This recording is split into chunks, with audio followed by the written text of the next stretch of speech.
এরপরে প্রশ্ন হলো, মায়ের সম্পত্তির ভাগ বটোয়ারা সম্পর্কে ইসলাম কি বলে?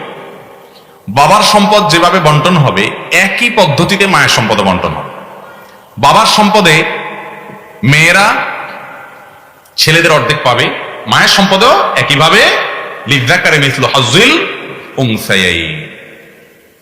এখানে আমার সেকুলার বন্ধুরা, নাস্তিক বন্ধুরা এসে জজবা উঠে যাবে, কেমন কথা, ইসলাম মেয়েদেরকে বলছে ছেলেদের অর্ধেক দিতে, হ্যাঁ কোরআনে মেয়েদের অধিকার কম দিচ্ছে। বাইরে আল্লাহর সাথে পাল্লা ধরলে গোল্লা যাইতে হবে, তোমার সমস্ত কুযুক্তি টিকবে না, তুমি নিজে লজ্জিত হবা। বিয়ে করবে, মোহর দিবে ছেলে না মেয়ে? ছেলে। এরপর বিয়ে করার পরে বউরে খাওয়ানোর সকল খরচ দায় দায়িত্ব কার উপরে? মেয়ে যদি উপার্জন করেও শরীয়ত অনুযায়ী তার একটা টাকাও সংসারে দায় খরচ করার কর্তব্য।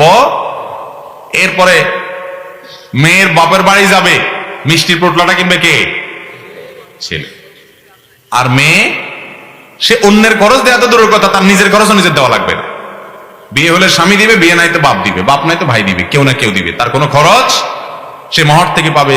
তাহলে ছেলের সকল খরচ ছেলের উপরে, তাকে আল্লাহ তাআলা যদি 2 টাকা দেয় আর মেয়ের কোনো খরচ নাই, অন্যেরটা তো পরের কথা, নিজের খরচ আল্লাহ তাআলা তার উপরে বাদ রাখেন নাই, সে স্বাধীন, যা খুশি করবে নিজের পয়সা দিয়া হালাল পথে, তাকে আল্লাহ তাআলা ছেলের অর্ধেক অর্থাৎ ছেলেকে 2 টাকা দেয়, তার যদি 1 টাকা দেয় তাহলে তো বরং একটু বেশি দিছে বলা হবে। কিন্তু আল্লাহ বেশি দেন নাই। আল্লাহ তাআলা যাকে যতটুকু দেওয়ার তাকে ততটুকু, সব জায়গায় সমান অধিকার দেওয়া এটা ন্যায্যতা নয়, কোথাও কোথাও ন্যায্য অধিকার দিতে হয়। আপনার ছেলে একটার জ্বর হয়েছে, ছেলের কি হয়েছে? জ্বর হয়েছে, পরে আপনি নাপা খাওয়াইতেছেন, অ্যান্টিবায়োটিক খাওয়াইতেছেন, অনেকদিন জ্বর, ডাক্তার বলছে অ্যান্টিবায়োটিক খাওয়াইতে।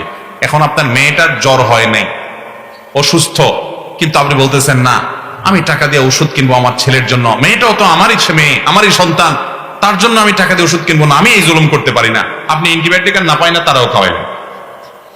এটা কি ইনসাফ হবে না জুলুম হবে?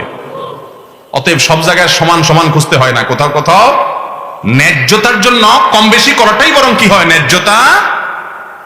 ছেলে যেটা 20 বছর বয়স, ওর জন্য জামা কিনছেন যে সাইজের, চিন্তা করছেন ছোটটাও তো আমার ছেলে, আরেকজনের না, অতএব ওর জন্য একই সাইজ জামা কিনবো, ছোট সাইজ জামার দাম কম, ওইটা আমি কেন কিনবো? কিনলেন ওরকম একটা জামা তার জন্য। ইনসাফ হবে না জুলুম হবে?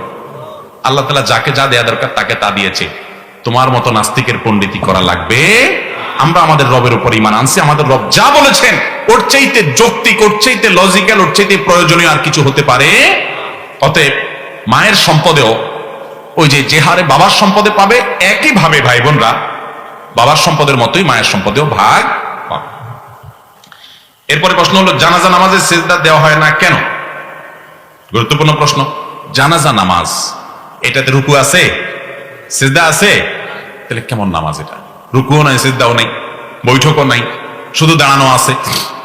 তো এই প্রশ্নের উত্তর হলো, মূলত জানাজা নামাজ এটা কোনো আসল পূর্ণাঙ্গ কোনো নামাজ না, এটা মূলত একটা দোয়ার আয়োজন। এটা কিসের আয়োজন? দোয়ার আয়োজন। সেজন্য সেখানে রুকু সিজদা নেই, বৈঠক নাই, এটা গতানুগতিক নামাজ না। এখানে যে সালাত বলা হয়, নামাজ বলা হয়, নামাজ শব্দ, সালাত শব্দের অর্থ মূলত দোয়া।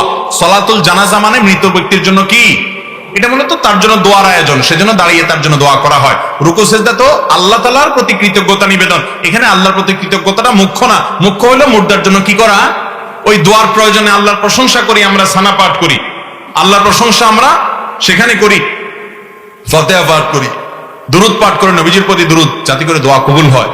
এটা পুরোটা দোয়া। জানাজা নামাজটা মূলত কি, এটা কোনো গতানুগতিক নামাজ না, যার কারণে সেখানে রুকু সিজদা